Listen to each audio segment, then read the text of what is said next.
Parti Rakyat Malaysia, seterusnya menjadi Parti Sosialis Malaysia. Sekarang bergiat dengan organisasi advokasi buruh migran NSI. Dengan beliau akan bercakap-cakap dengan Zain Mahmud, Tuan Zain Mahmud, yang mempunyai pengalaman lebih 3 dekad sebagai seorang wartawan kanan. Beliau merupakan bekas editor Mingguan Malaysia, ketua editor Utusan Karya, editor Kumpulan Harapan, editor Harian Watan, dan penerbit majalah Indonesia. Dan buku beliau, saya fikir kenapa beliau wajar buat cakap-cakap pada hari ini, iaitu ideologi sebuah memoir. Sebab itu saya fikir agak sesuai lah beliau dipanggil untuk sesi kali ini. Buku tersebut menceritakan pelbagai dilema yang dihadapinya dalam era peristiwa dan perkembangan ideologi. Adakah buku ini dijual dekat atas meja saya? Hidup kerana buku sahaja. Oh, itu tak ada, tapi kita ada buku hidup kerana buku. Jadi siapa yang berminat dengan karya Zain Mahmud, boleh dapatkan di sana. Jadi saya jemput kedua insan yang tadi untuk sesi untuk dalam sesi.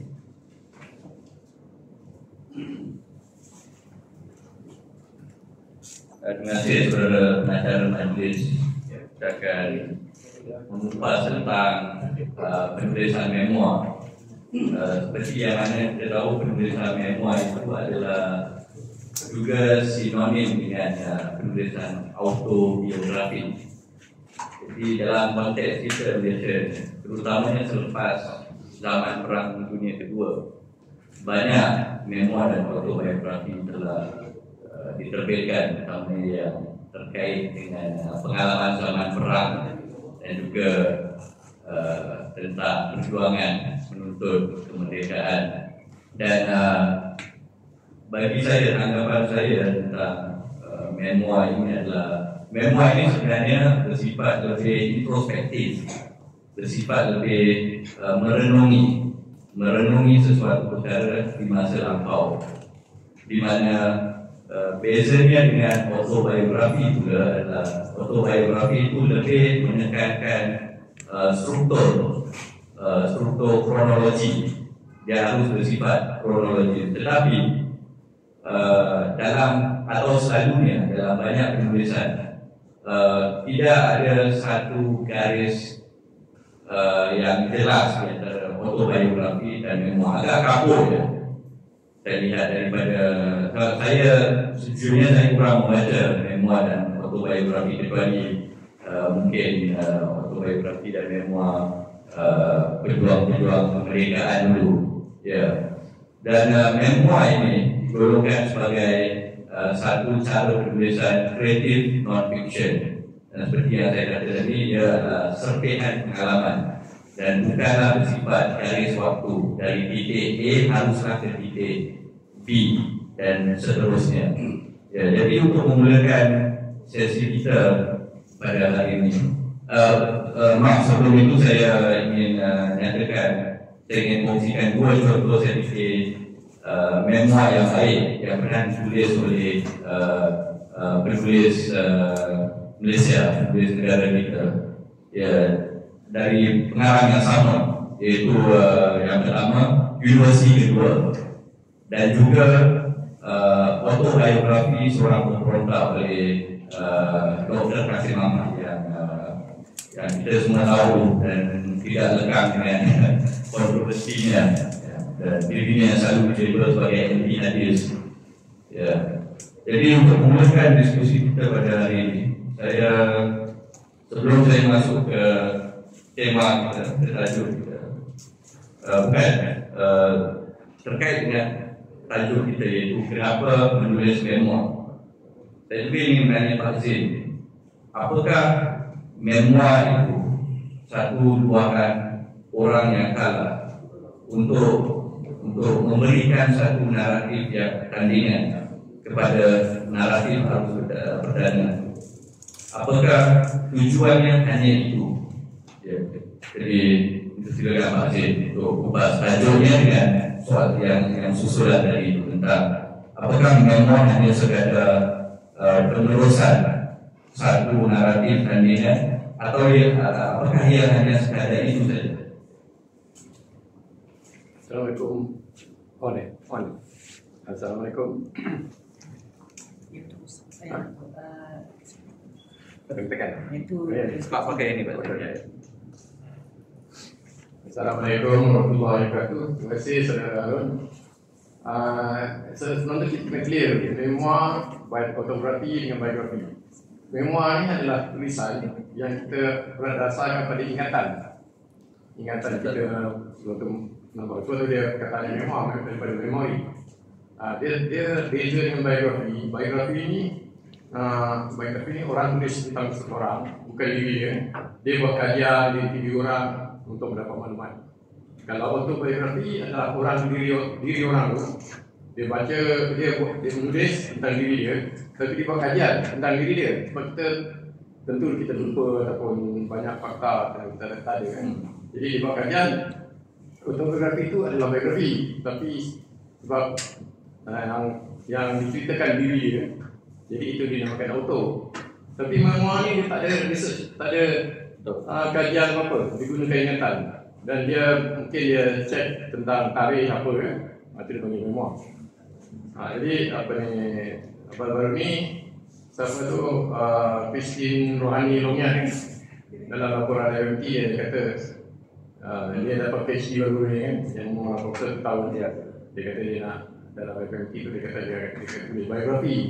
Tapi sebenarnya apa yang dimaksudkan tu adalah memoir.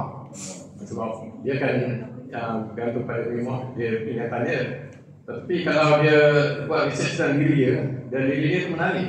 Maknanya dia tu asal dari Perancis, datang ke sini nak buat kajian tentang kapal, diminat tentang kapal, kemudian nak bayar ke Pasifik, pulau-pulau yang orang yang bawah Perancis sana.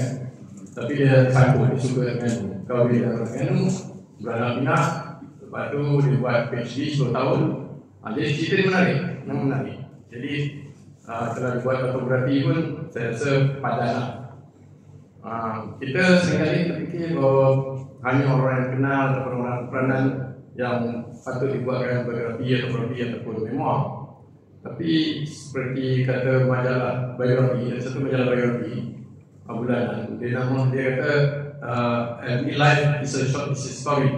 Jadi tiap-tiap kita ni ahli kisah, tiap-tiap manusia, tak kira dia buat apa, jahat atau baik, panjang umur ke pendek umur, duduk di mana satu dunia, semua ada cerita masing-masing. Yang perjalanan hidup mesti ada cerita. Malahan yang kita kata fiction tu hampir semuanya berasal daripada biografi orang, macam diri dia kan, macam Ernest Hemingway cerita walaupun fiction tapi sebenarnya mencerminkan kehidupan dia. Tapi dia tak boleh nak ungkapkan sebagai diri dia kan, jadi dia menjadikan fiction. Jadi sastra tu asalnya adalah daripada biografi juga, cuma dalam bentuk fiction. Yang non-fiction menjadi biografi. Jadi saya memang mengajak semua yang ada ni satu hari kepada semua. Maknanya kita ada satu yang kita dalam hidup kita satu yang besar yang kita rasa untuk dikongsikan dengan orang lain, dengan manusia lain. Memang ada seorang kata dekat saya, dia nak buat biografi, dia kata supaya dia nak tinggalkan pada anak cucu dia lah. Anak cucu dia tak baca. Kita kan kalau album keluarga apa, dia kena letak di situ je lah. Tapi sebenarnya yang baca tu nanti ada orang lain, bukan anak cucu kita. Ada orang lain kita jumpa buku tu kat mana dah jadi buku usebook ke, second hand book ke. Jadi dia menarik, tapi dia yang tak kenal, kita tak kenal lalu. Macam kadang-kadang macam saya jadi jumpa ke buku daripada katakan buku pakai yang Inggeris yang kita tak kenal orang tu. Dia bukan orang yang ada semua apa, kita tengok hidup dia ada sesuatu di mana-mana. Jadi siapa yang minat nak nulis tu boleh tanam azam untuk membuat memoir. Dan dia untuk membantu kita kena simpan catatan. Dalam masyarakat kita, penulisan diary itu bukan satu amalan yang biasa. Tapi kalau siapa yang rajin tulis diary itu, dia boleh jadi asas pada memoir. Tapi memoir ni asal dia memang daripada ingatan. Jadi kalau kita muda, kita tak banyak benda lagi yang berlaku kan. Lepas tu nanti kita kata macam umur saya tu banyak benda yang kita boleh di memoir kan. Kita ingat benda kan. Tapi kalau kita tak ingat, hilang. Dia sebagai hidup kita dah hilang. Jadi kita berbual dengan kawan kita, tengok kawan kita kata dia ingat kita ni, tapi kita dah tak ingat. Katakan kita jumpa kawan sekolah rendah kan, dia ingat tentang kita ni. Jadi maknanya kehidupan kita ni berada dalam minda orang lain. Kehidupan kita tak duduk dalam kepala kita. Sebab kita tak ingat. Kalau kita boleh latih, boleh ingat lah. Diary itu pun ada satu genre sendiri lah. Diary kan, diary waktu lebih macam saya tengok siapa ni Latif Moji ni kan lukis, dia lama. Jadi dia buat diary pun orang terima lah nak buat buku kan, diary tahun berapa kan, masa dia melukis awal-awal kan. Jadi dari situ saya baca ada satu petikan tu, dia cerita pasal dia pergi kedai besar tentang mak dia buka kedai buku di Jalan Jaya ke belakang tu ada buku mak dia. Itu benda maklumat yang kecil-kecil yang kita rasa menarik. Rupanya kawasan tu ada banyak macam-macam kan. Yang saya tahu depan tu ada buku pusaka Melayu baru, ada lagi satu pusaka Indonesia tu. Lepas tu satu lagi buku kedai buku Indonesia, pusaka Adinda. Tapi dah tak ada sekarang. Sekarang yang tinggal cuma pusaka di Wisma Jati tu lah. Ada dua kedai buku Indonesia. Kalau dulu macam nak cari majalah India, kita dari India kita ada jual kat dekat-dekat kedai apa tu, kedai rencana itu kan. Jadi suasana tu bila baca dari Muhyiddin pun dapat gambarkan zaman tahun 60-an. Kita nak tulis memoir, saya bukanlah pakar dalam memoir biografi. Orang yang pakar tentang ni ada seorang nama Dr. Rusfa Hashim dari sekarang dari Salah, tapi dia masih aktif. Dia dulu UKM, kemudian UAE. Dia memang bidang, dia buat kajian tesis dia tentang biografi. Dia bagi syarat dengan bagi ceramah rata-rata tentang penulisan biografi, dan dia juga menulis biografi dan politik apa semua kan. Jadi dia memang bidang. Saya bukan bidang. Saya ni kebetulan best dengan buku memoir. Kenapa saya tulis memoir? Sebabnya pada satu masa saya tengah sakit terlantar dan saya rasa macam tak lama kan. Jadi saya fikir dalam kehidupan saya tu saya nak ambil satu tempoh tu yang saya rasa mesti saya nak supaya orang lain tahu. Nak tinggal anak cucu, anak saya tak baca buku tulisan saya, dia tak minat hal politik apa semua kan. Jadi saya siap manuskrip tu, betulan best ni panggil untuk kubu lah tentang dia terbaca saya punya bicara di Malaysia Deadline pasal berakhirnya akhbar cetak. Saya kata apa kita ni kan alhamdulillah berakhir. Lepas tu dia jemput saya untuk ni lah. Jadi bila tu sebenarnya macam memoir yang saya nak ceritakan, yang saya share. Dan lain-lain tu banyak perkara yang saya sebagai wartawan, banyak pengalaman yang orang lain pun boleh perlu tahu, bukan boleh tahu. Kalau saya tak tulis atau orang tak cerita, hilang sajalah. Tapi yang saya nak ambil cuma masa bagaimana saya menemui ideologi kiri, mana-mana buku daripada pembacaan apa. Jadi saya ceritakan dalam memoir dah sampailah ke daripada tahun 73 sampai ke 80 sampai 82. Kita jangka waktu dia lah, tak lebih daripada itu. Sebab masa saya meninggalkan pahaman tu dengan masa saya mula berpahaman 82 73 sampai 82 dan 10 tahun dah. Jadi saya ambil yang ke masa itu ya.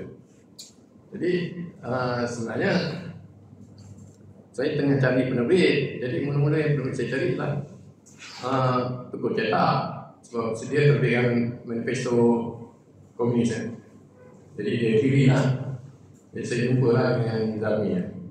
Tapi bila saya sembang dia kata buku kiri ni tak dapat sambutan, tak ramai baca. Jadi bila saya dengar tu maknanya saya rasa dia tak ada jiwa dekat kiri untuk terbit.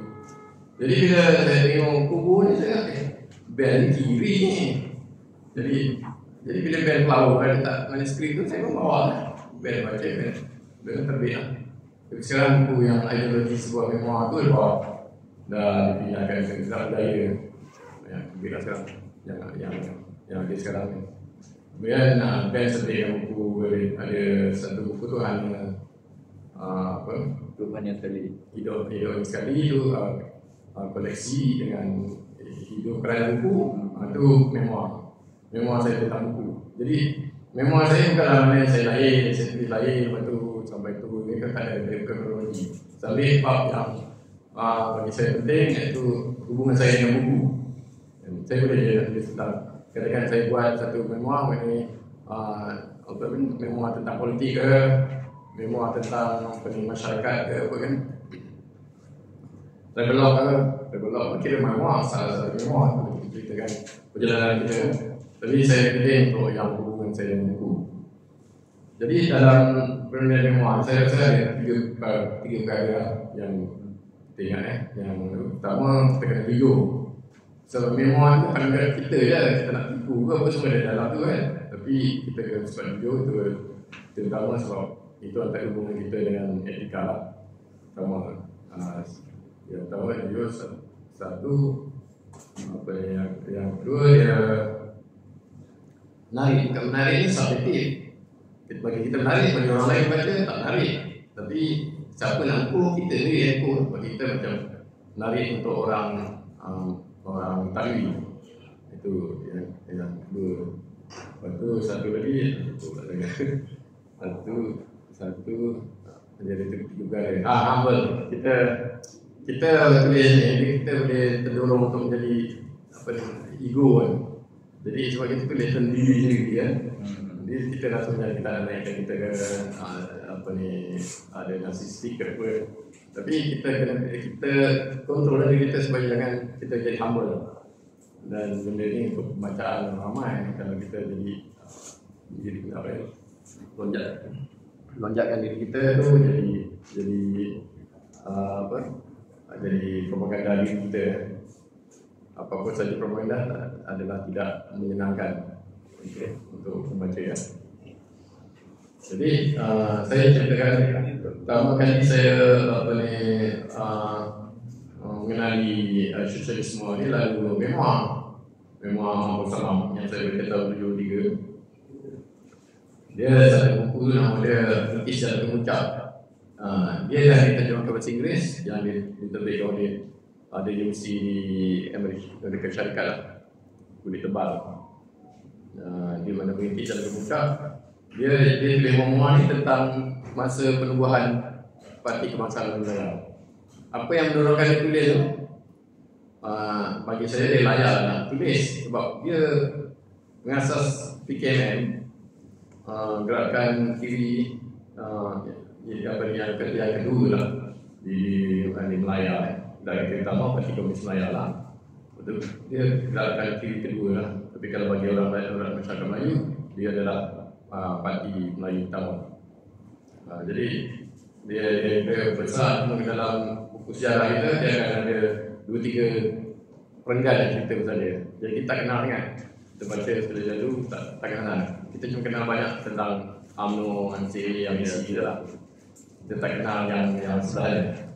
KM pun tak banyak sebut yang dia jadi penganas tu adalah, tapi sebut cerita dia penubuhan tak ada.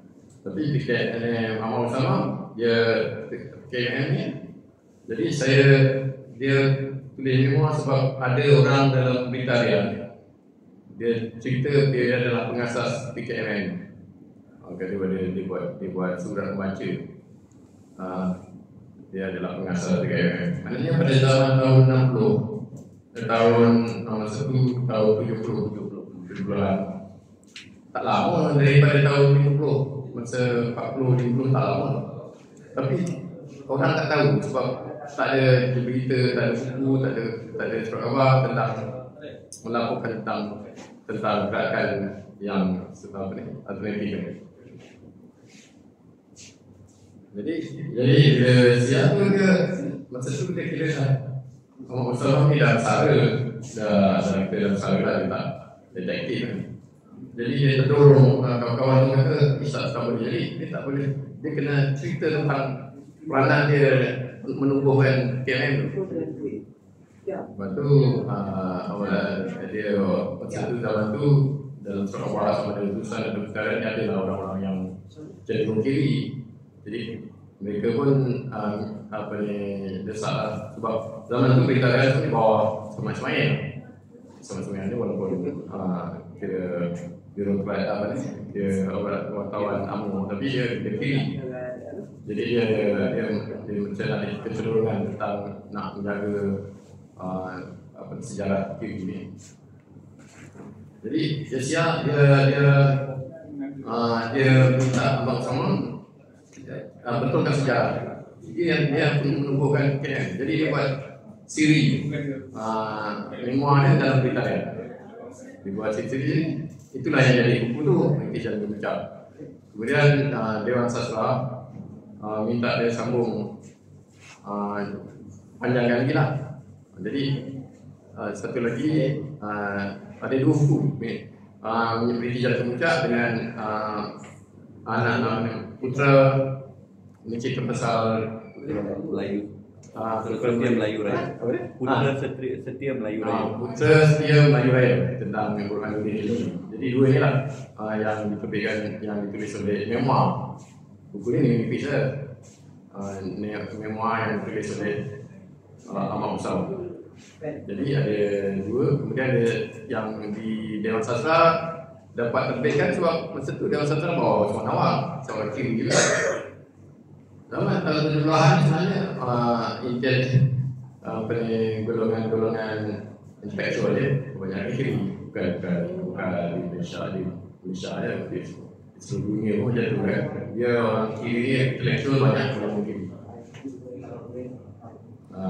Jadi bila dia sana dia terbitkan oleh dewasa yang apa ni di Dewan Sastra.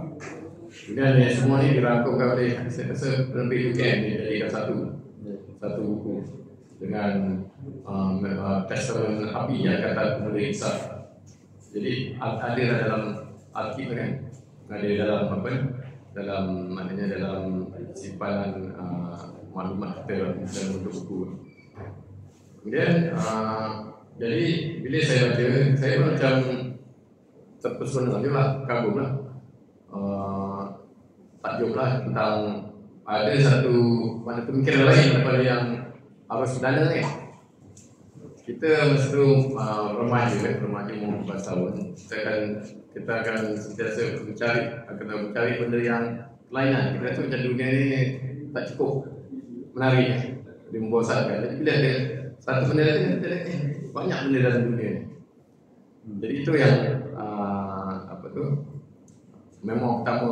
memoir yang dulu saya tanilah ke arah saya bagi kiri tu. Kemudian memoir lain yang terakhir saya baca, saya sin tanilah. Buat beliau ni saya dah bilang dulu, tapi tak boleh baca. Jadi dia meninggal dunia, saya baca sampai habis. Sebelum tu saya baca satu buku ya. Saya baca dah kulit-kulit. Itu memoir saya sin. Saya tengok hari itu saya beli buku memoir Tengku Razali, tapi saya tak baca lagi. Tapi dia ditulis oleh orang lain yang tulis, tapi itu tak memoir Tengku Razali, dia yang cerita kan. Jadi walaupun orang lain tulis, jadi memoir ni tak semestinya orang tertulis. Dia cerita macam memoir Thomas apa nama?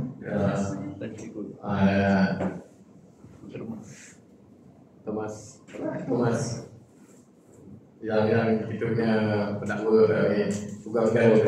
Tommy Thomas. Dia pun orang lain tulis kan, tapi dia cerita lah, tapi tak memoir. Jadi sekarang ni memoir ni tak sulit media, tak sulit dalam bentuk buku. Kalau kita tak selesa nak tulis buku, kita boleh buat memoir melalui apa? Video kan. Dia tak memoir, dia mungkin lain, tapi dia tak memoir. Ataupun podcast memoir juga. Kemudian apa tu? Memoir antara memoir yang saya baca yang memoir yang besar ialah memoir Nikita Khrushchev.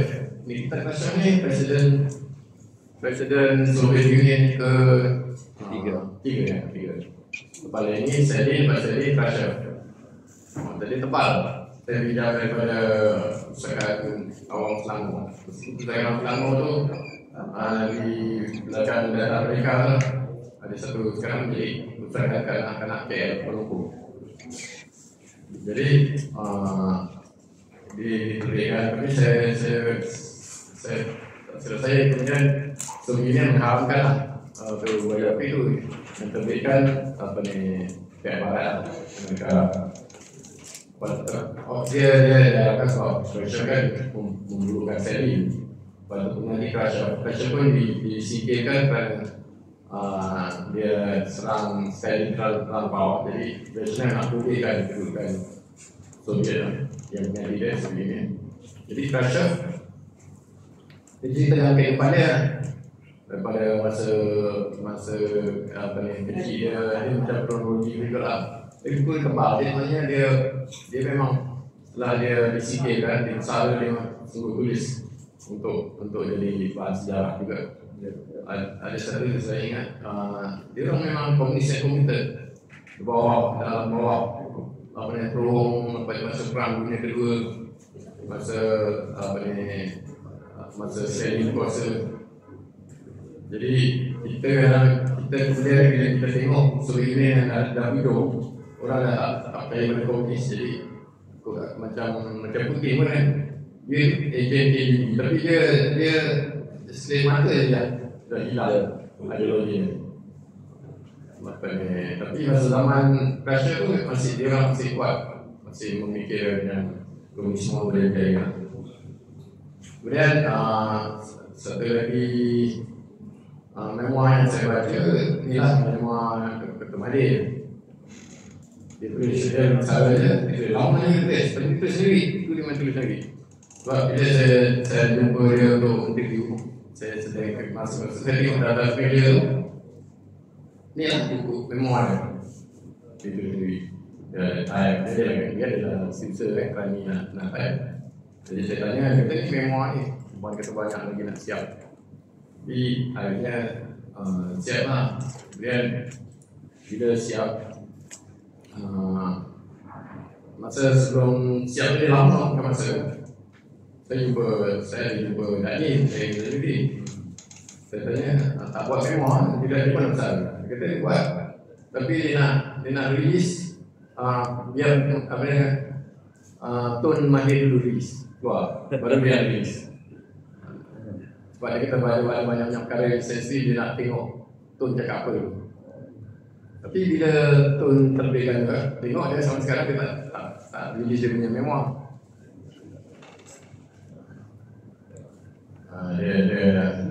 Dia katalah kalau kita nak bersihkan negara dari korupsi, kita kena buat satu time macam satu garis masa tu.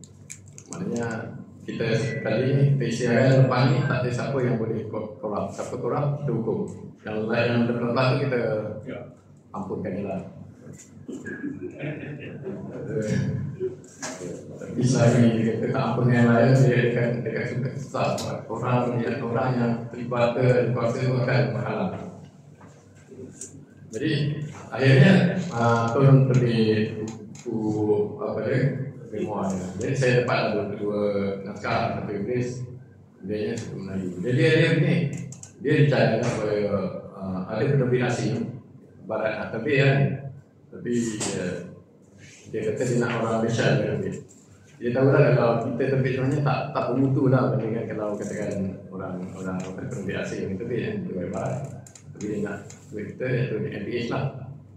Bila kita ni style kertas kita semua dia taklah macam kita se-quality lebih baik. Jadi MPH boleh apa ni? MPH terbit MPH ni pun sebab MPH yang mahir rapat. MPH ni kan asalnya Methodist Publishing House dan jadi layer Publishing House, lepas tu jadi MPH kan. Bila nak tutup dia jumpa dengan Tun kan. Jadi Tun kata dia suruh saya mau tahu beli lah supaya selamatkan MPH. Jadi MPH jadi kan. Jadi saya dapat dua, satu Melayu, satu Inggeris. Saya baca Inggeris sebab dia tulis dalam Inggeris, dia tak bertanah macam terjemahan dia. Saya baca Inggeris, tapi dia menarik lah, tapi dia kebal kan. Masa tu saya tengah sibuk juga, jadi saya tak habis. Memang saya habis, separuh jalan. Jadi saya kata nanti dalam masa saya lama lah, tapi kalau dah lama-lama lagi makin malas kita baca. Yang Melayu, saya bagi kat friend, saya jual. Tak tahu ada orang beli tak. Itu baik. Terima kasih Pak Zin terangkan. Larat lah ya. Terima kasih Pak Zin menjelaskan tentang pengalaman Pak Zin sendiri dan memoir kaedah Pak Zin, apa yang menjadi guide kepada Pak Zin dalam menulis memoir sehingga ekosistem ataupun skena penulisan memoir di Malaysia. Baru saya belajar hari ini bahawa kalau nak terbitkan memoir pun ada strategi kan. Saya tak nak terbitkan dulu sebab dia nak hadir untuk menulis dan terbitkan narasinya. Jadi sebelum saya buka kepada soalan untuk audiens, saya ingin mendapat tanggapan Pak Azim soal satu statement yang telah dinyatakan oleh Dr. Diana Wong dalam pelancaran buku saya di Sejarah Rakyat Malaysia. Katanya Dr. Diana Wong bahawa buku sejarah yang ditulis oleh mereka yang kalah ataupun pecundang adalah buku sejarah yang terbaik kerana dia ditulis oleh mereka yang terlibat dalam melakukan sejarah itu, dan mereka merenungi dan menganalisis secara kritis tentang kekalahan mereka. Apa pendapat Pak Zin dan kaitannya dengan tulisan memoir sebagai alat untuk mengukuhkan narasi tandingan? Saya apa ni, ada memoir banyak yang paling utara yang pihak kalah, tapi banyak keluar memoir adalah berbekas dari pemimpin PKM lah. Jadi satu hari saya pergi ke Popular MPH. Saya kerja lah, banyak buku tulisan PKM dia kecil-kecil gitu kan. Kemudian terbit PKM pun ada terbit macam Salim Masjid, macam Siad pakai itu ada yang memoir, ada yang biografi. Bukan Ciping sendiri, Ciping saya baca lah sampai habis. Memoir Ciping tebal kan, menarik lah. Lepas tu apa ni, jadi mereka dia ni, saya rasa memoir ni bukan saya rasa lah, memoir ni ditulis oleh semua orang yang menang dan yang kalah. Yang menang punya juga, yang kalah punya juga. Tapi yang kalah ni lebih berarti lah dari segi sebab kita, bila kita kalah, kita rasa macam ada hidup kita ni gagal ke, ada kasih perjuangan kita sia-sia. Itu banyak perspektif lah. Yang menang ni kita banyak saya terima apa ni, Menteri UMNO, pimpinan UMNO, misalnya dia tulis biografi, dia memoir. Saya tak lalu nak baca sebab dia kita baca dia kita dah berharap kehidupan dia tak ada benda yang apa lah, dia sebab kita lah, kita ikut macam saya sebagai apa ni, wartawan putusan ni kan. kita ikut perkembangan UMNO hari-hari kita baca. Celik mata baca surah ni. Sekarang benda ni dah tak ada, tapi zaman tu surah ni kita baca dari katakan umur kita berapa, daripada sekolah atau mula kerja lah. Dari sehari tiap hari. Jadi dia sampai kesimpulan itu kita otak kita dibentuk oleh abah media. Kalau orang tengok TV, hari-hari ada TV, jadi surah ni dia daily. Kalau sekarang ni dia dah tercerempau, orang tak baca surah lah. Jadi orang baca orang tengok apa ni media sosial dan macam. Jadi yang menang ni apa tu kita tak berapa ingat, kan? Apa ni memoir oleh apa yang dulu di Carter apa kan di US yang menang. Tapi kita kalau saya jumpa memoir orang yang tinggi kalah ke ni kan, kita lebih menarik lah. Tapi dia memang memoir ni dia boleh jadi tempat kita orang yang kalah ni orang kata mengusap diri dia lah. Dia terapi lah. Terapi. Memang dia jadi kan kita nak luahkan. Itu kisah bukan memoir dia. Apa kisah dia memang dia memang terapi dia. Apa ni dia meluahkan sesuatu. Sebab tu macam media sosial kita kan. Dia posting tu dia selagi dia tak post tu dia geram kan. Dia tak posting dia seluar. Tapi lagi macam tulisan buku ke semuanya lebih jelas nyata. Jadi nak memang benar lah kalau nak kata naratif orang yang kalah itu lebih penting lah daripada yang menang. Sebab kalau tak memang sejarah ini ditentukan oleh orang menang, dia yang menguasai dia. Jadi yang kalah tu dia boleh menjadi balance dan dia perlu ada. Bagi zaman yang orang menang tu sentiasa menguasai dia, sejarah yang menentang ni hilang saja. Sebab bukan saja tak ditulis, kalau ditulis pun diharapkan.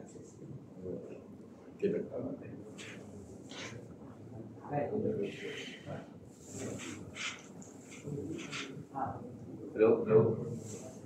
Ya, Pak Zin, sebelum kita masuk ke Q&A, boleh Pak Zin ceritakan proses kreatif Pak Zin dalam menghasilkan memoir? Apakah Pak Zin menulis saja, kemudian edit, ataupun Pak Zin duduk bersendirian untuk mengingati semua? Apakah kaedah Pak Zin? Saya tahu Pak Zin tadi sudah sentuh sedikit, tapi boleh bagi satu jelasan yang padat tentang ini.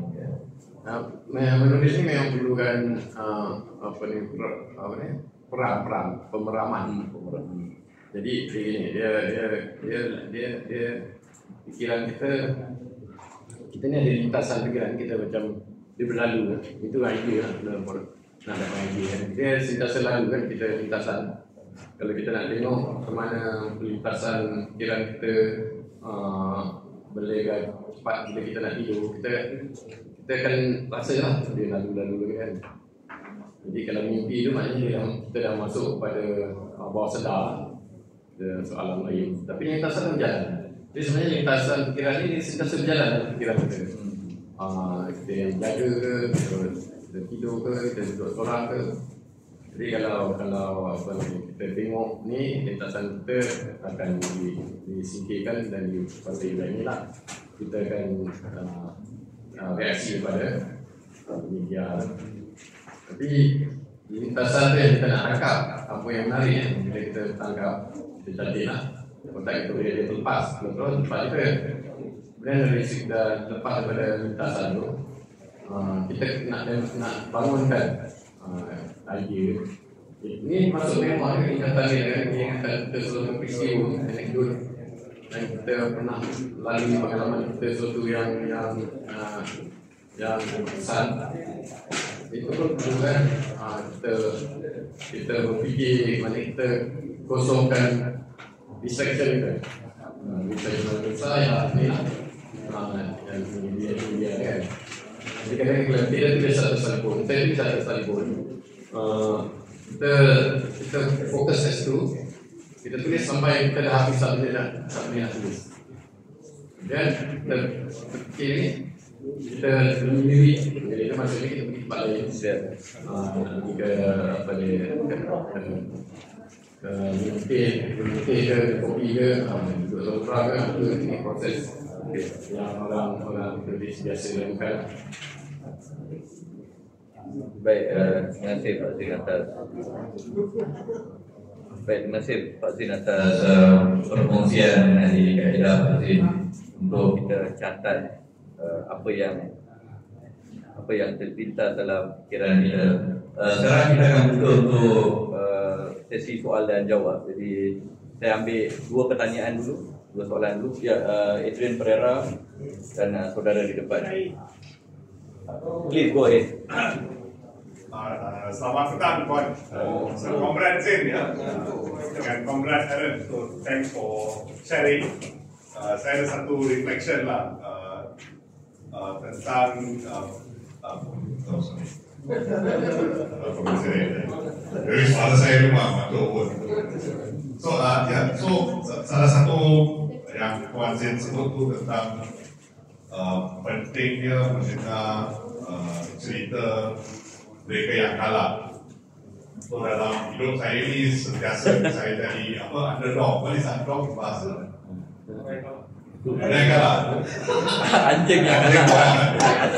Saya selalu menjadi anjing bawahan. So bila saya fikir walaupun idea-idea kami selalu ditolak, di-reject, ahli politik pun pandang rendah, mereka macam menudahkan kami kan. So bila saya mendengar yang Komnas kata penting kita mendokumentasi cerita Kamila sebagai anjing bawahan politik. So saya mendapat inspirasi lah. Soalan saya, kalau katakan saya menggunakan proses menulis memoir lah sebagai aktivis, macam mana saya nak pastikan benda tu bukan shock sendiri, bukan what is intellectual masturbation? Masturbasi. Pelancapan minda lah. Masturbation intellectual. So kita nak pastikan yang ilmu yang betul-betul boleh memanfaatkan akal budi masyarakat Mahen daripada saya shock sendiri memperbesar-besarkan saya punya kuliah.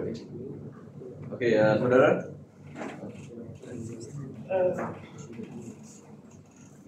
Assalamualaikum dan selamat pagi.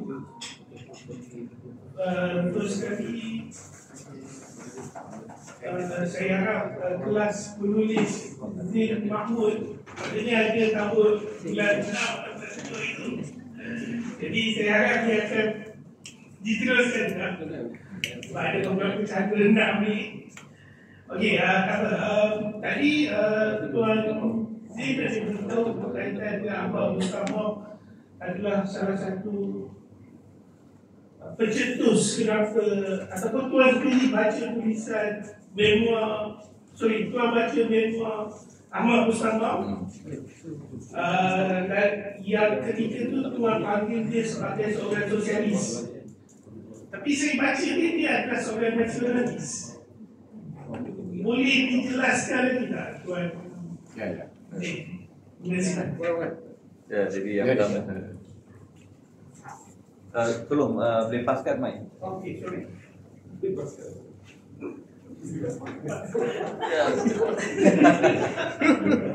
Jadi Pak soalan tentang bagaimana kita menulis supaya kita tidak buat sendiri dan tulisan itu sampai kepada orang supaya dia boleh beri inspirasi dan sebagainya. Itu soalan saudara Adrian Pereira, saudara Syahid. Saudara Syahid kita tanya tentang apa ni amal bersama sebagai penulis. Kenapa Pak Zin berfikir itu?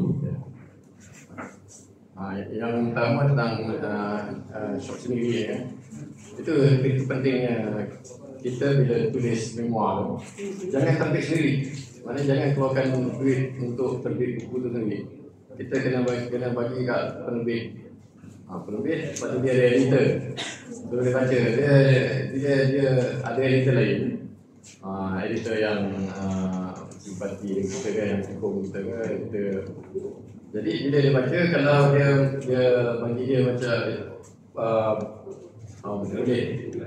boleh diterima oleh baca, dia akan terbit. Sebab dia akan melibatkan dia punya pelaburan kan, editor dan terbit. Tapi kalau katakan dia baca, lepas tu dia rasa macam ini tak, macam short sendiri je lah kan, kita boleh saya pernah jadi editor buku kan. 5 tahun di urusan publication di buku kan.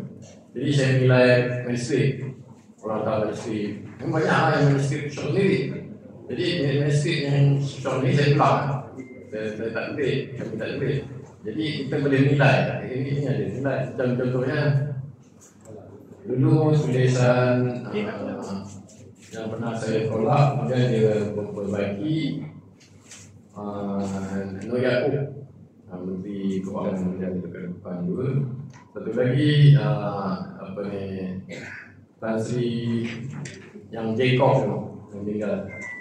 Dia bila dia hantar lah, jadi bila baca adalah benda yang short cerita. Jadi sebagai editor kita akan tegur dia lah, ini tak ni kan.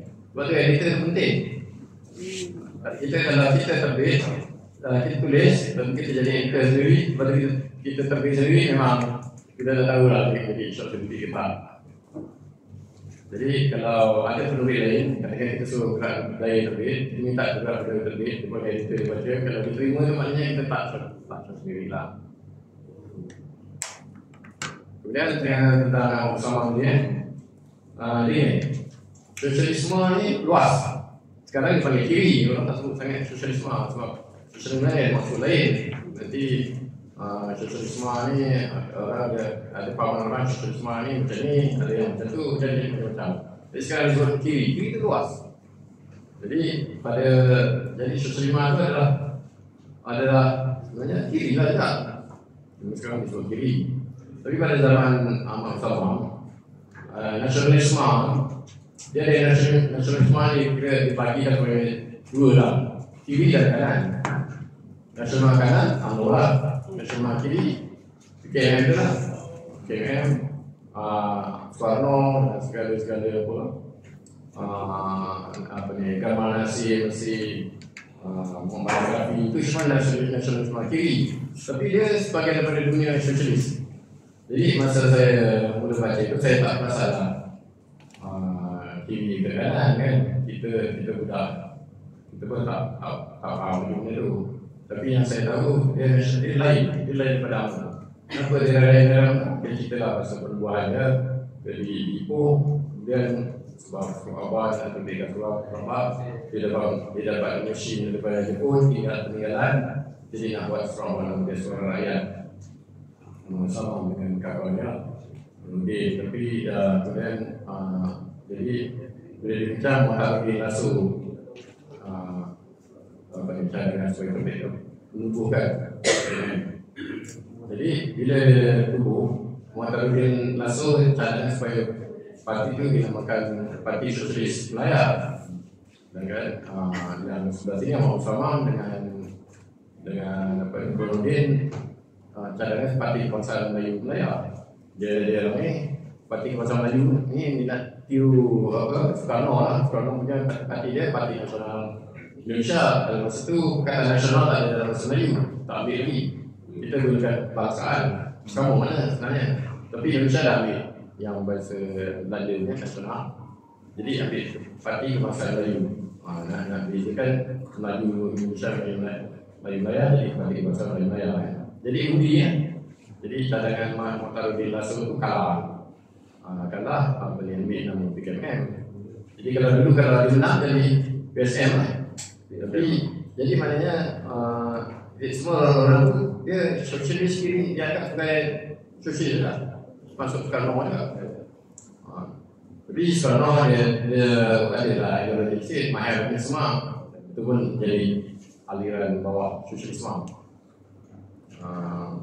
Saya bila mula-mula saya baca tu, kita tak tahu mula pertama kata sosialisme tu kita pun tak kenal lagi. Jadi saya tengok, saya cari dalam ensiklopedia, ensiklopedia Britannica, apa makna sosialisme. Jadi kita faham kan budak lah. Jadi ini sebelah kiri. Tapi bila Pak Muslim kena cabar kepimpinan daripada Kasih Ahmad, jadi Kasih Ahmad ni dia agak lebih kiri daripada kat ni Ahmad Somang.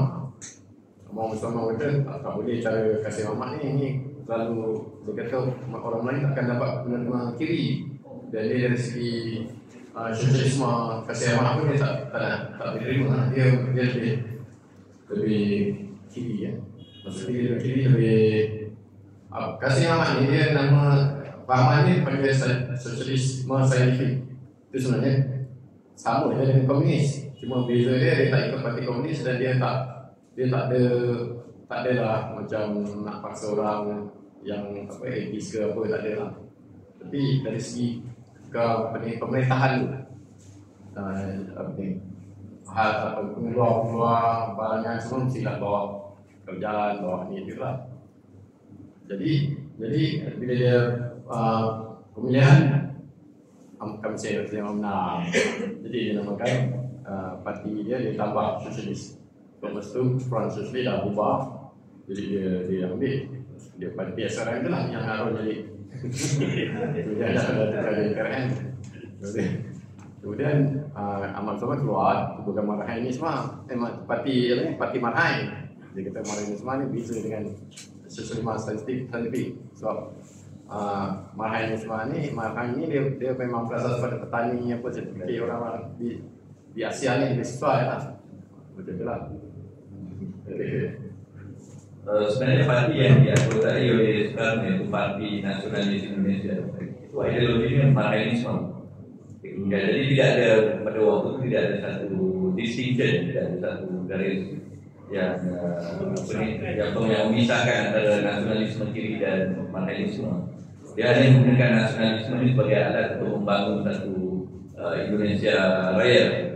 Manakala nasional fasis ni adalah nasionalisme. Tidak semestinya. Dalam konteks negara kolonial, nasionalisme itu satu sumber yang progresif untuk menongkrak kolonialisme. Ya. Jadi saya buka lagi untuk satu atau dua soalan kita tutup. Thank you. Oh, thank you Abdul Zin. Baik. Nak kalau nak buat kelas apa ideologi boleh? Ya, pada kelas. Baik. Saudara Wan ada soalan? Dalam kiraan 3, 2, 1. Okey, ada soalan. Kita tutup je sesi untuk sesi ini. Terima kasih, berikan tepukan untuk Panji. Dan sebelum itu saya minta kawan-kawan untuk berhening sejenak untuk kita mengenang peristiwa tak baik. Tahun ini kita masuk tahun ke-20 peristiwa tak baik itu terjadi, dan malamnya Mahkamah Thailand, Mahkamah Tinggi, Mahkamah Agung Thailand tidak membenarkan sebarang rayuan baru. Sudah tutup hadnya untuk merayu. Untuk 1 minit.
Okey, baik. Terima kasih semua.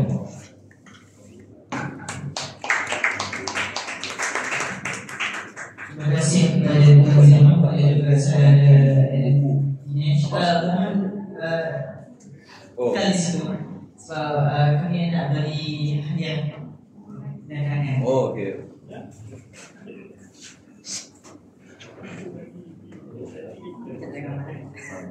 siapa yang berminat mendapatkan karangan Pak Zain Mahmud boleh dapatkan di meja sana dengan harga berapa price?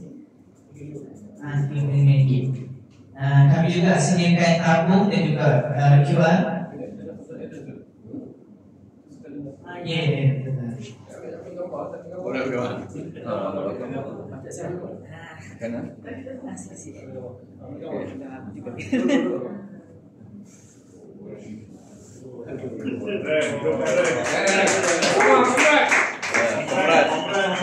kami juga sediakan tabung juga QR. Sambil dengan tetap boleh tak untuk supaya kuku boleh buat ajaran macam ni.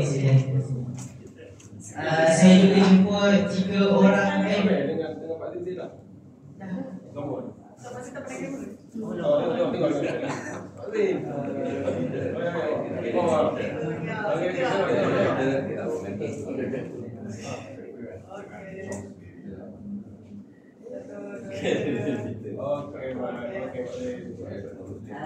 juga jumpa Syahir dan Syauki dan juga Tuan Aryan Prosu. Subhanallah. Aryan Prosu tu juga terima hadiah dari kami.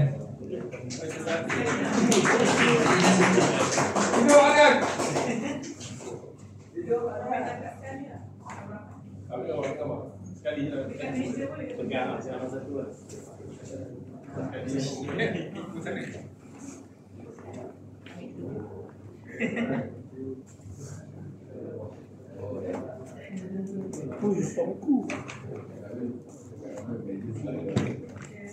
Saya masuk sana.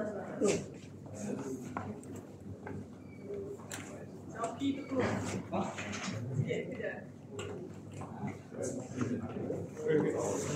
Okey. Jom 1, 2, 3.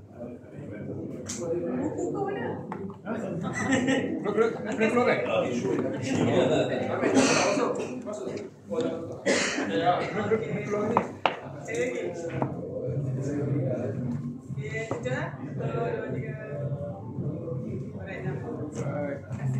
Satunya kompres yang berapa itu sebagai pengatur tapi akan saya ingat.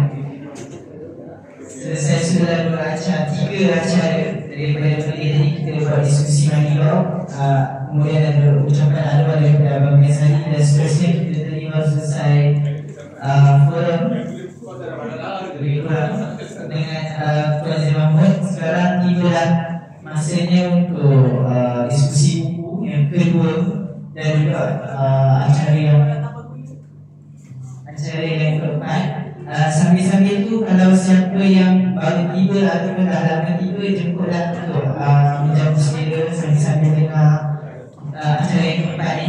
Acara yang keempat ni tadi kalau tadi kita mulakan dengan acara bicara buku yang terbit pada zaman 40-an, kali ini pun kita teruskan majlis dengan satu lagi diskusi sebuah buku yang kalau tak silap saya masih baru dan kurang lebih minat saya terbit dalam tahun ini juga, dan pengarangnya dan juga penerbitnya juga saya sudah pernah bertemu.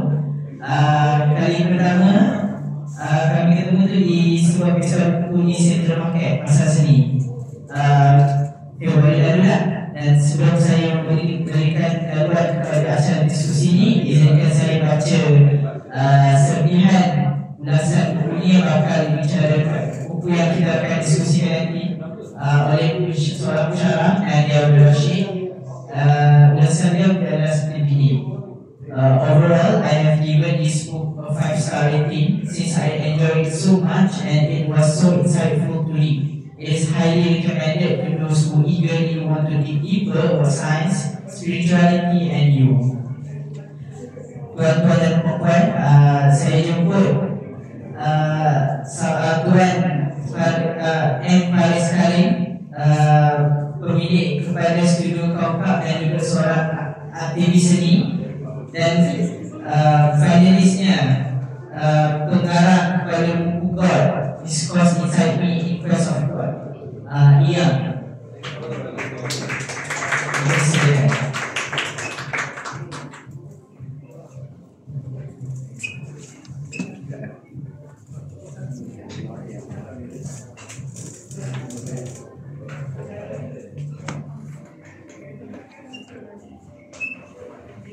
Assalamualaikum.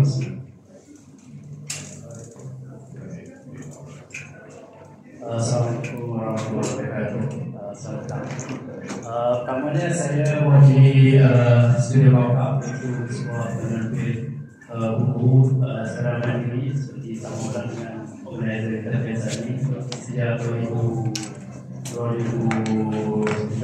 ini. Terima kasih kepada organizer sebab mendukung kami untuk sebab diskusi buku terbaru Studio Mawab yang berjudul Rock This Inside Me Voice of God oleh Yang saya yang menulis buku sekolah. Buku ini terbitkan pada Januari tahun ini, awal tahun. Buku ini merupakan satu buku yang tadi kita discuss pasal memoir dan juga autobiografi. Jadi buku ini kita berikan autobiografi yang menulis perjalanan hidup dia mencari Tuhan. Dan bila kita cakap mencari Tuhan ini macam terlalu heavy sebab awal tadi kita bicara yang pasal hidup, kita ada hari sebab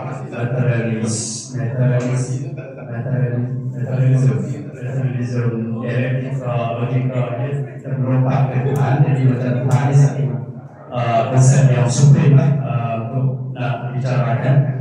Walaupun saya beri contoh macam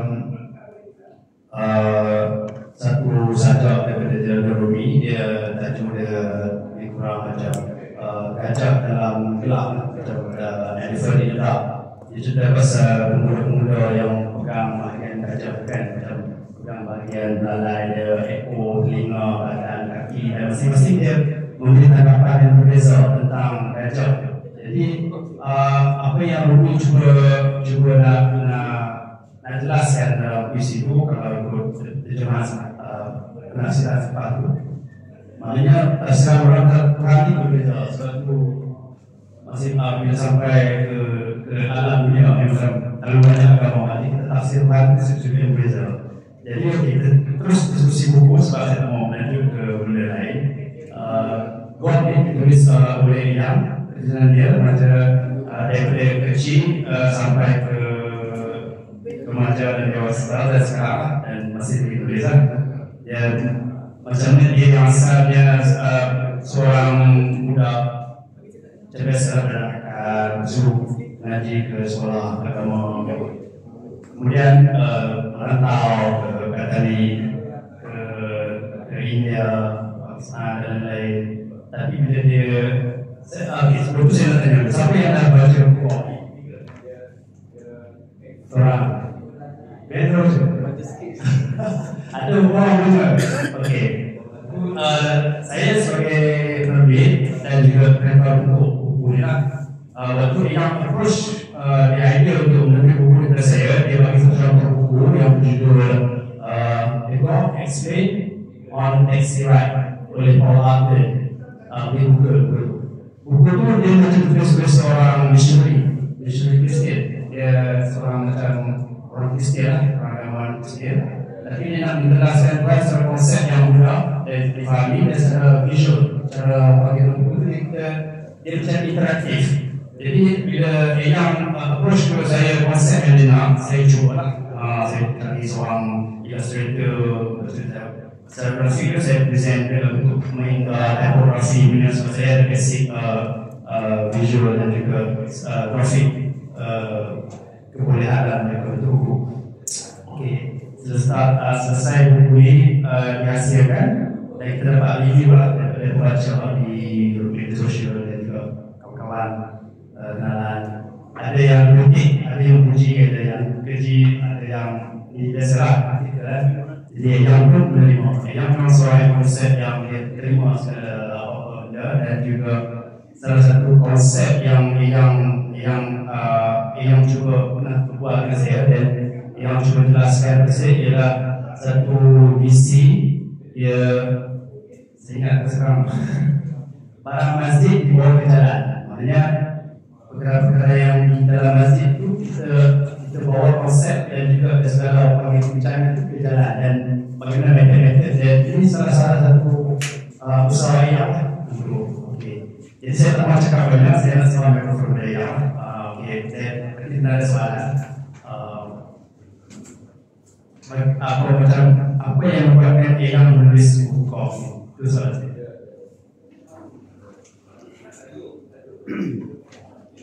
Assalamualaikum warahmatullahi wabarakatuh. Sudah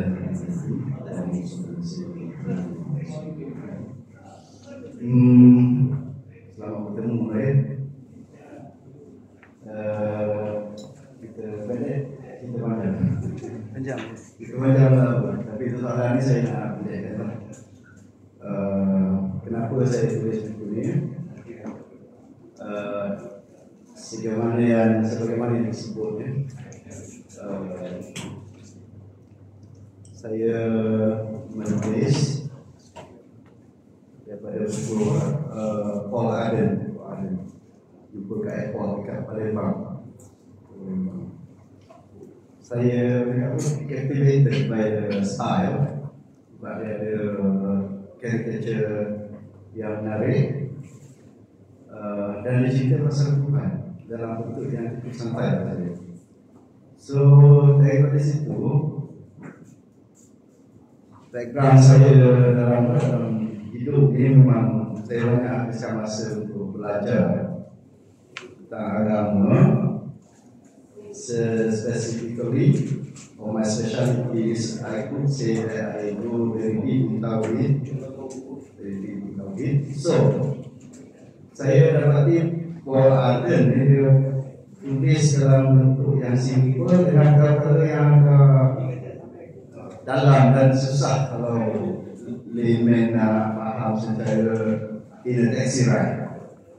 Setengah jam, sejam itu boleh faham tulisan itu. So the idea start in my mind for quite some time. Then saya terlibat dalam tulisan buku guru saya, Malik Ibrahim Al-Malik. Itu tajuk Ma'rifatullah, Ma'rifatul Rasul. Jadi saya 100% terlibat dalam formula, kita punya teks-teks dan grafik dan sebagainya ini. Daripada situ saya move untuk tulis buku saya sendiri. Sebenarnya saya sudah tulis daripada sekolah, tapi tak jumpa orang yang boleh faham apa yang saya nak. So, terima kasih kerana kau kalah Paris ditemukan dan boleh faham apa saya nak. Alhamdulillah keluar buku ni dalam konsep yang saya boleh bagi markah 7.5 dari 10 lah daripada apa yang saya nak. First try dah dapat 7.5 itu okey. Pada saya sangat memuaskan hati lah. Sebab saya dah approach sebenarnya 2-3 orang lah. Nak faham apa yang saya nak, tapi banyak media senyap, tak apa. Seorangnya lah jumpa dengan Faris dan saya berjaya. Faris lah berjaya memberikan buku pada geologi di sini, alhamdulillah. Jadi kenapa tulis?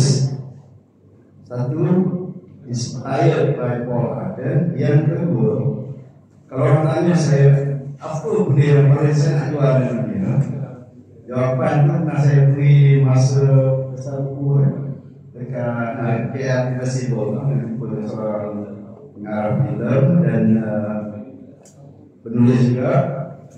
Saya cakap saya akan jual kau.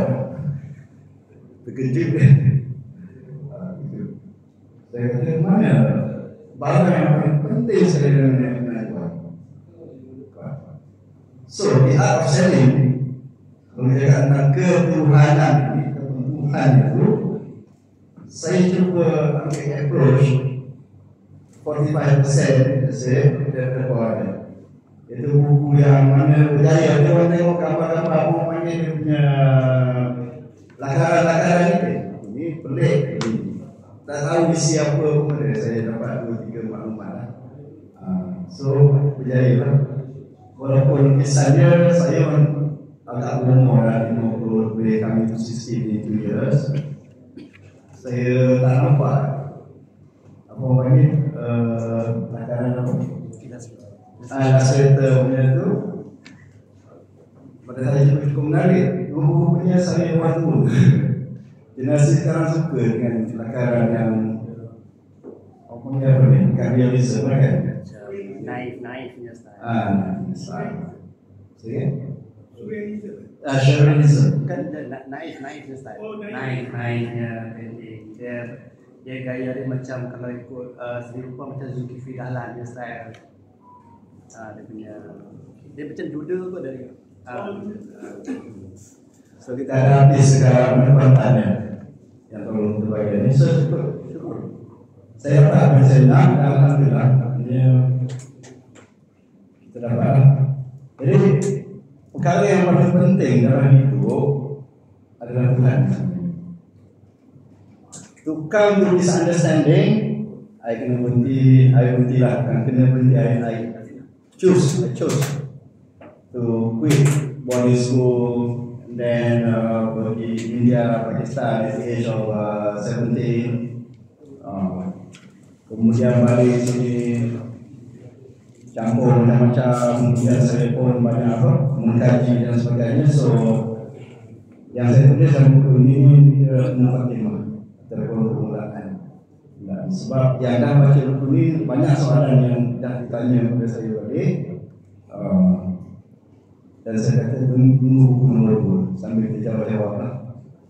I think dalam 1500 buku nombor 2. Tapi dalam bahasa Melayu sebab saya kena marah dengan kawan-kawan aku tulis bahasa Inggeris. Saya pergilah ke dunia listening Hasan kita. Tapi dia kata tolonglah tulis satu dalam bahasa Melayu supaya orang yang tak faham bahasa Inggeris boleh juga. My English is not omongnya apa the best, apa kita tahu kita punya level, tapi saya beranikan diri je. I'm willing to learn.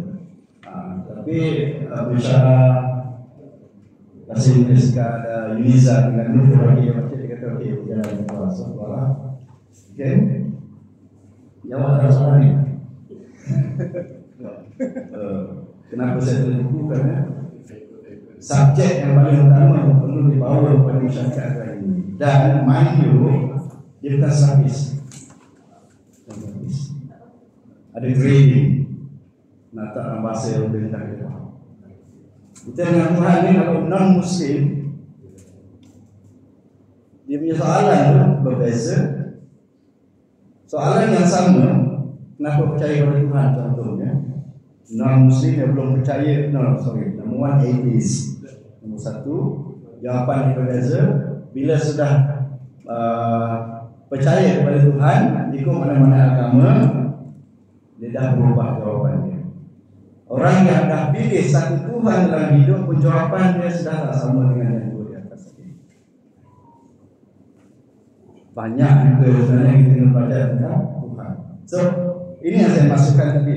Bahan-bahan yang dalam kitab kuning, kitab Khasanah Ulama Silam itu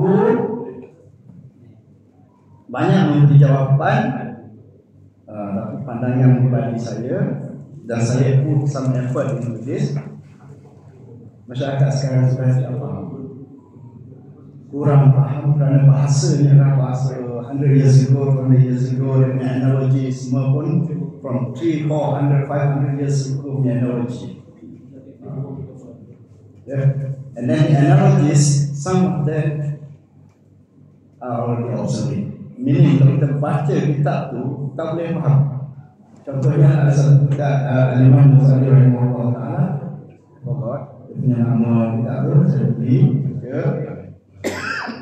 Dia bawa satu analogi tentang nak ceritakan tentang bagaimana proses takdir berlaku dengan analogi satu jam yang menggunakan air.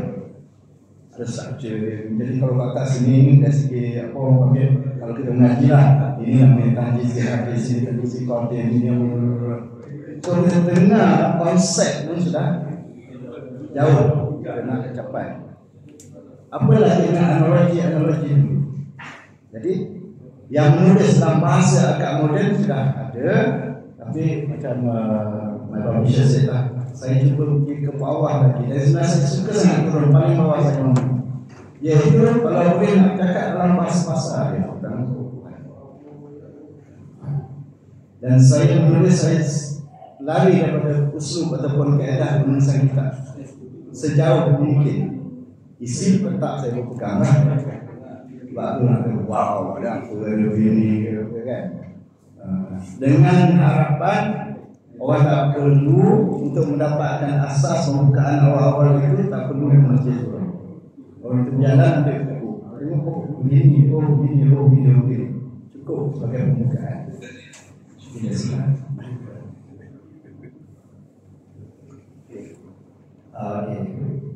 Salah satu saya berbeza. Salah satu saya rasa macam sedikit agak excited dalam buku ini adalah buku ini tidak langsung kita menggunakan ayat-ayat Quran. Yang cuba nak cerita pasal Tuhan dan dengan Tuhan, tapi tidak menggunakan orang panggil ayat-ayat dalil-dalil Al-Quran. Dia cuba ada depan tu je yang kita letak Qad Bismillah, itu je Qad Bismillah. Mendalam tak ada ayat Quran. Jadi satu hal. Okey, jadi buku ni sempat terbit, dia ada berikanlah macam ada orang penting atau macam etis insan ni apa sebab dia baca macam tak ada macam susu etis pun dalam tu kan. Macam ini masih lagi dalam panggil iman tu ada, dia tulis ni macam tak hilang. Tapi berbalik kepada satu yang doa semua yang saya ingat kalau kan macam sebuah doa dia cakap supaya Allah tidak membolak-balikkan hati kita. Hati kita ni boleh bolak-balik lah.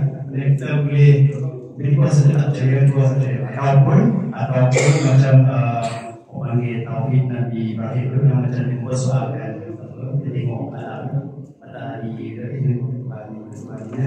Dia Nabi pun pada Nabi pun mencari Tuhan. Jadi okey, soalan saya maksudnya ialah macam betul ke yang etis dan macam mana yang boleh terangkap jadi tiba-tiba etis pada yang tu sekolahnya di sekolah pondok di agama kan. Jadi soalan saya kalau saya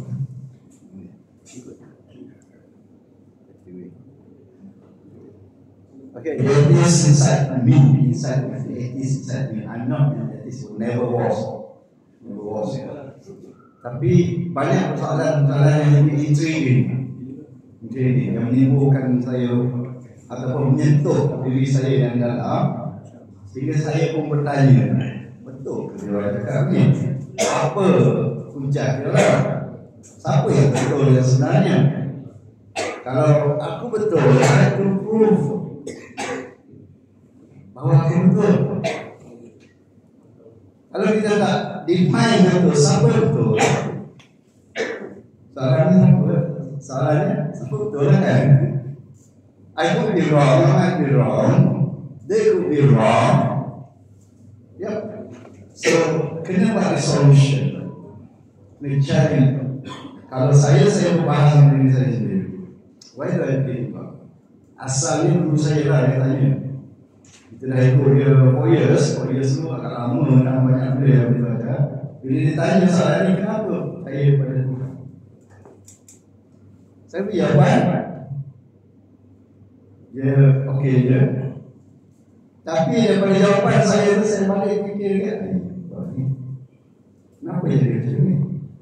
Sebab sebenarnya kita tak lalui satu proses yang disebut dalam kitab, kitabnya namanya tak very basic dalam pelajaran tauhid, iaitu kitab Al-Barawiyah. Tak lepas dalam bab kita yakin pada Tuhan itu dengan apa? Logik. Agama saya adalah agama yang paling logik. Nabi saya adalah Nabi yang paling logik. Itu daripada saya punya kajian 30 tahun lah. Not every day, tapi ada masa kita buat. Tapi 30 tahun, I believe that I am is a very logical agama ini, ketuhanan yang paling logik. Dan dulu saya pun bimbing saya untuk Jangan tinggalkan logik. That logic will no. The logic will save you one day. Sebab kalau kita tengok kes-kes yang belakangan ini, orang kita kenapa dia percaya dengan benda itu, dia percaya benda ini, kenapa percaya ini.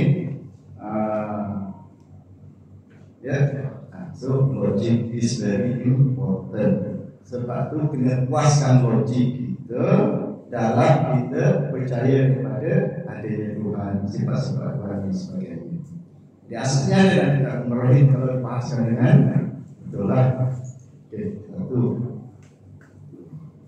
Yang namanya etis dan diri ini adalah bila kita tidak benar-benar dipanggil dalam masalah ini jasam.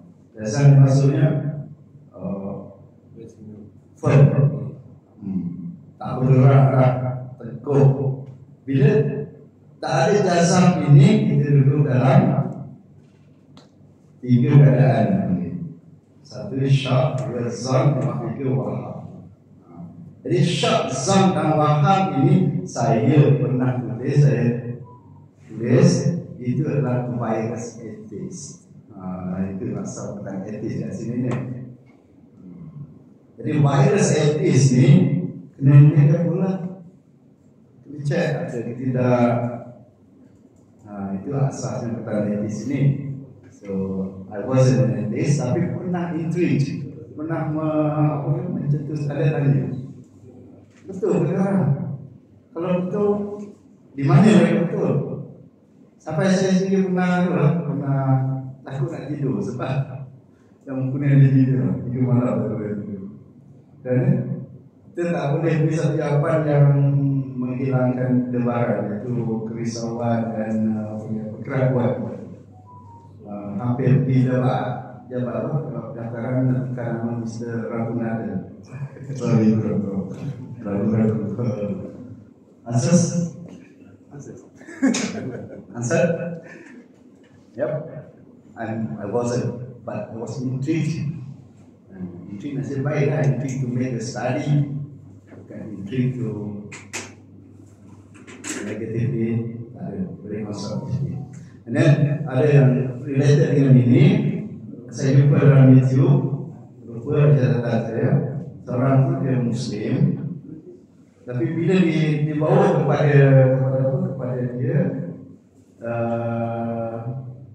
satu phrase lah, kata apa? Hasilnya dia kata, I think then I start to disbelieve. Dia mula ragu dan sebagainya. Saya di other side, I think and I develop stronger belief. Tapi ini yang sebenarnya kita perlu kita buat, iaitu kita kena buka persoalan Tuhan ada ke tak ada, kenapa percaya kepada Tuhan yang Muhammad adalah Tuhan yang sebenarnya dalam harmoni. Kita tak mau bergaduh interreligion. Saya suka jumpa etis, saya pergi Jepun, saya masuk orang pakai dia punya author dia punya shrines, jumpa dia punya priest tanya ini. Yang mana yang kau benda bisa in Buddhism there is no God. Satu, saya tanya, adakah Lord Buddha inside said there is no God? Yes. Tapi saya balik saya buat kerja, saya jumpa satu versi Buddhism yang ada percaya pada Tuhan, iaitu versi inilah yang merupakan agama ini diiktiraf di Indonesia semasa kedudukan Indonesia. Sebab kalau tak ada Tuhan dalam agama Buddha, dia tidak akan diiktirafkan sebagai agama Buddha mengikut Pancasila. Macam hukum negara, atas sekali adalah kepercayaan pada Tuhan. Maknanya orang yang tak percaya pada Tuhan tak boleh jadi rakyat Indonesia. Sama dengan Malaysia sebenarnya on paper. Okay. So ada Buddhism yang percaya ada Tuhan. Dan saya baca satu buku daripada ulama di India, Diopandi saya, yang tulis bahawa Buddha adalah Lord Buddha adalah Nabi Zulkifli. Itu kajian. Betul tak betul? I don't have the answer. Mundur lah. tahun dahulu. Siapa tahu? Dan dalil Al-Quran pun tak ada sebut. La Buddha is Nabi Allah sekali. So, nak tahu mati dulu lah. Tanya tu. Okay. So, poin saya sini adalah kita terbuka soalan ataupun isu ini seluas-luas. Maksudnya tak salah bertanya, tak salah berfikir. Satu jom kami kalau belajar kat pondok dulu, orang yang banyak bertanya itu lemah imannya. So kalau depan guru, kau ya tak faham. Kenapa tak tahu dia? Saya ada 2-3 benda yang saya baca dalam tahun yang saya simpan 30 tahun saya faham. Bertanya 2-3, saya raya lembak tanya, tak dapat faham. Guru dah tulis jawapan yang bagus. Saya letak begitulah. Tapi bila saya dapat, saya boleh terangkan dalam bahasa yang mudah. Alright? Jawapan kan?